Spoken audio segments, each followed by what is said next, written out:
The man handed the baby to the girl and instructed her to stay put. He noticed a zombie approaching not far away. Tyrese approached with a hammer, ready to take care of it. Suddenly, the zombie got stuck on the railroad tracks. Just as Tyrese was about to strike, Lizzie stopped him from behind. She earnestly said to Tyrese, "Please don't kill it, it's a living person." Tyrese had long known that Lizzie had some issues with her thinking, but he didn't know how to change that now. In contrast to her sister's cruel and peculiar nature, Lizzie's younger sister, Mika, was very kind. The reason Carol brought Mika out to look for supplies was to persuade her to be ruthless in the post-apocalyptic world, not only to kill zombies, but sometimes to kill to save her life. She knew it was cruel for a child, but the lesson of Sophia was still fresh in her mind. That's why, back at the prison, she secretly taught the children how to use weapons. While they were talking, Mika discovered a safe small house. They all went inside and decided to rest there for 2 days before continuing to their destination.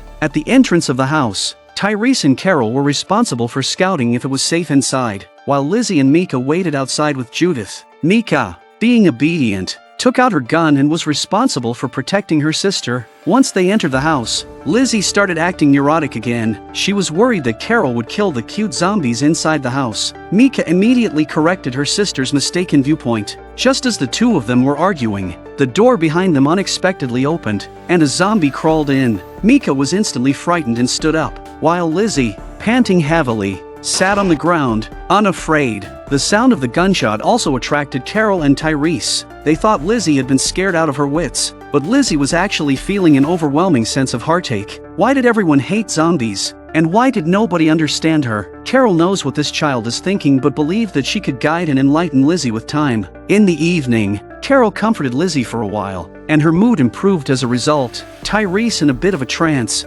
2 adults and 3 children. This cozy moment made him feel somewhat unfamiliar. The next day, Carol discovered there was gas on the stove and prepared to boil a pot of hot water. She heard laughter outside and looked over. She immediately lost her composure. Lizzie was actually playing with a zombie. Carol doesn't care what Lizzie thinks now. She drew out her dagger and killed the zombie. Lizzie said sadly that it was just playing with her and wanted to be friends. She thinks they all don't understand, and only she could see the true nature of things. Carol shook her head in helplessness and felt sorrow for the child. After a while, Tyrese took Carol outside to fetch water. Suddenly, he said maybe they didn't need to go to their destination. They could stay here. Tyrese said he understood her and the 3 children. Besides them, he didn't know who else he could trust. Living here felt good to him. Carol felt guilty because she had killed Tyrese's girlfriend and still didn't know how to face him. Unbeknownst to them, Lizzie had run to the railroad tracks and was feeding the zombie with a rat. She felt immensely happy watching the zombie eat with gusto. The group spent another day here. Carol and Tyrese patrolled nearby as usual. When they returned, they were stunned. Lizzie stood there with blood on her hands. They thought something had happened and hurriedly ran up to her.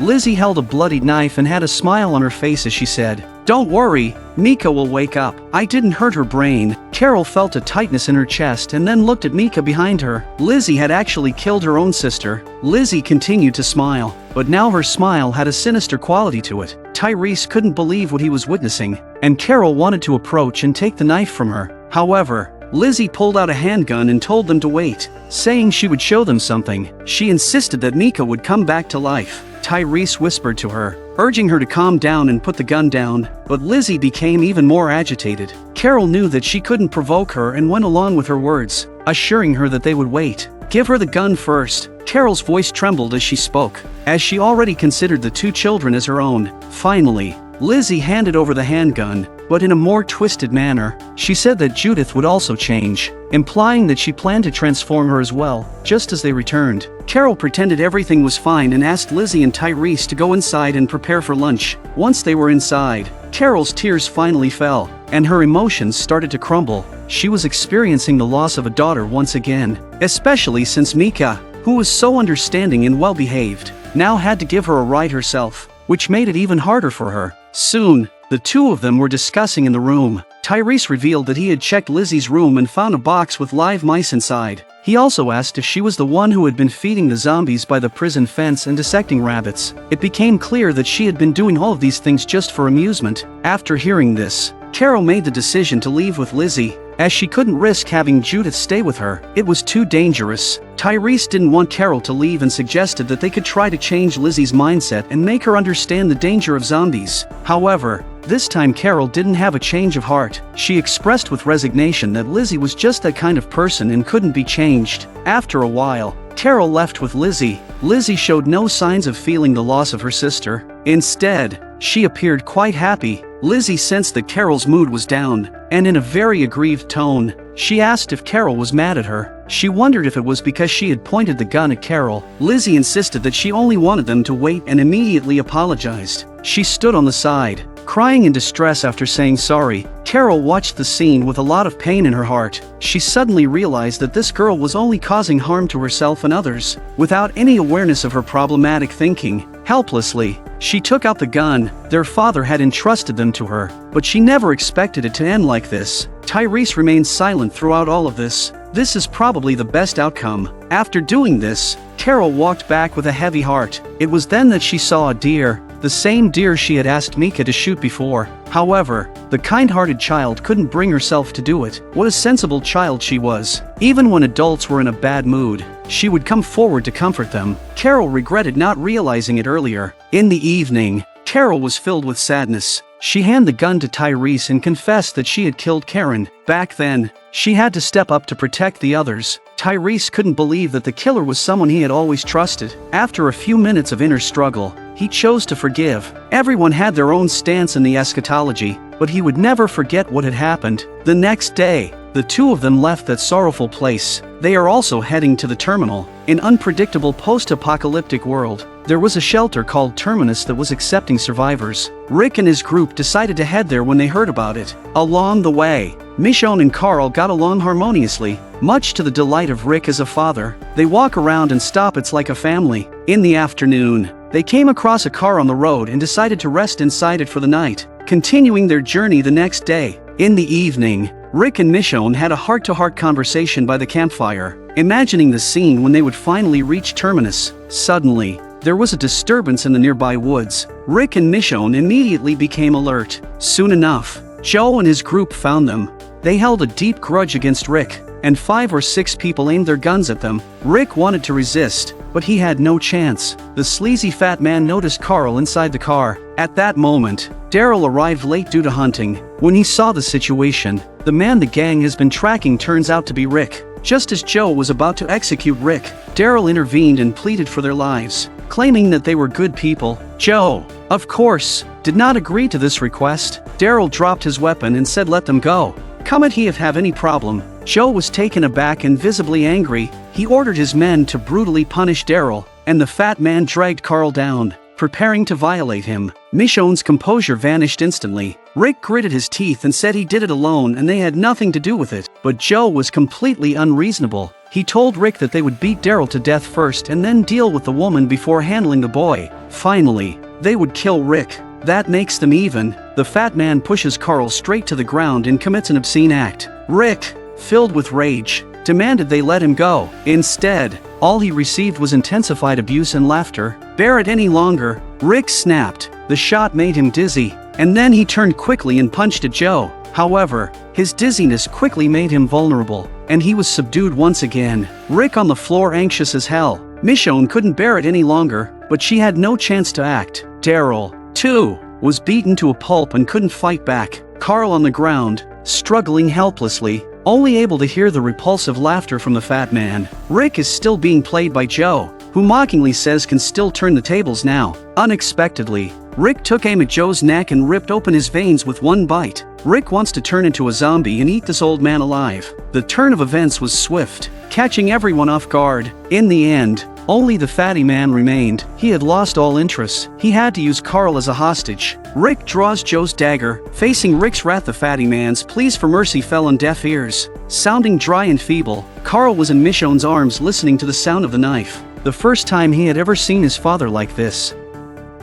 The next day, Daryl handed a towel to Rick to wipe the blood off his face. The two sat together, discussing the recent events. Everyone's spirits were low due to the events of the previous night. Soon, the four of them continued their journey towards the terminus. Michonne took the initiative to console Rick, knowing how much he cared for Carl. During this time, their relationship had been gradually evolving. 3 hours later, they arrived near the terminus. With only half an hour left to reach their destination, However, after experiencing so much, they knew nothing about the other side's intentions. Rick decided not to enter through the main gate but to approach from the forest to gather information first. Soon, they reached the fence, cautiously peering down below, but there were no guards in sight. If they entered this way, their weapons would definitely be confiscated. Rick hid the firearms in a pit and only carried a handgun as a precaution. The four of them quietly climbed over the fence and found themselves in a serene environment. No signs of people were visible, so they cautiously proceeded towards the nearest building to investigate. As soon as they entered,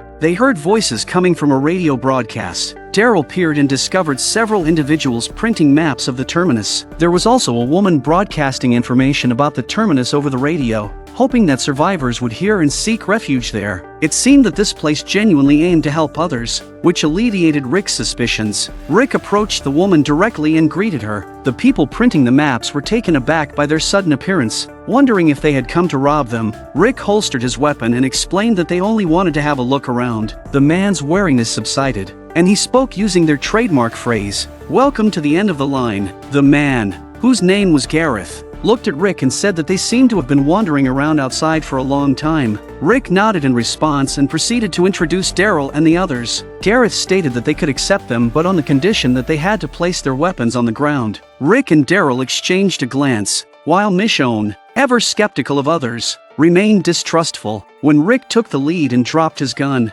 they stopped dawdling. To their surprise, these people merely performed a brief search and returned their weapons as if it was just a simple test. The man then guided them out of the building, and the group surveyed their surroundings with caution. The environment was beautiful, exuding a sense of tranquility and comfort. The woman at the entrance continued to roast meat, and Rick observed as more survivors arrived at the location. Michonne inquired why they welcomed outsiders, and the man smiled, explaining that the more people they had, the stronger they became. That's why they distributed advertisements everywhere. Rick kept his guard up and watched the other residents, but found nothing obvious. Man offered them some of the roasted meat, and as Rick turned his head, he suddenly noticed a chain in the man's pocket. Slowly, he approached and knocked the meat out of the man's hand, swiftly restraining him. Daryl and the others fully trusted Rick and immediately became wary. Rick questioned the man about the pocket watch, as it was the same one he had once given to a survivor. Now, it appeared in the possession of this man.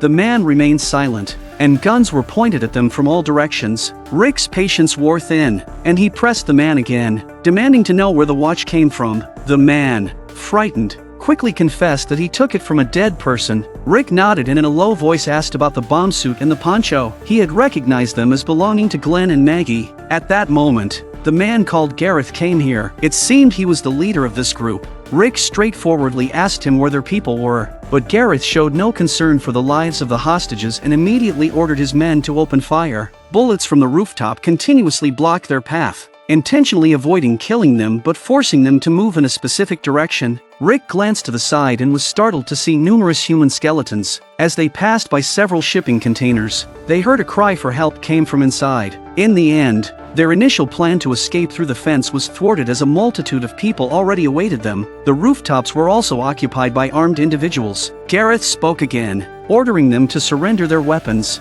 "There is no way. Lose weapon and you'll live for now. Resist now and might be killed on the spot." Gareth directly ordered them to enter the shipping containers, even dictating the order in which they should proceed. It doesn't feel good to have your life and death under someone else's control. Rick opened the door and stepped inside. It was pitch black, but several figures emerged from the other end. It was Glenn and the others. Thankfully, they were still alive. Maggie introduced the rest of the group to Rick, although they were both happy to be reunited, but didn't expect to be reunited in this way. Abraham, in a pessimistic tone, lamented their limited time remaining. However, Rick refused to lose hope. They had overcome countless life-threatening challenges together, and there would always be opportunities. The veteran members of the team, as if seeing the Rick they once knew, stared at him with intense, fiery gazes.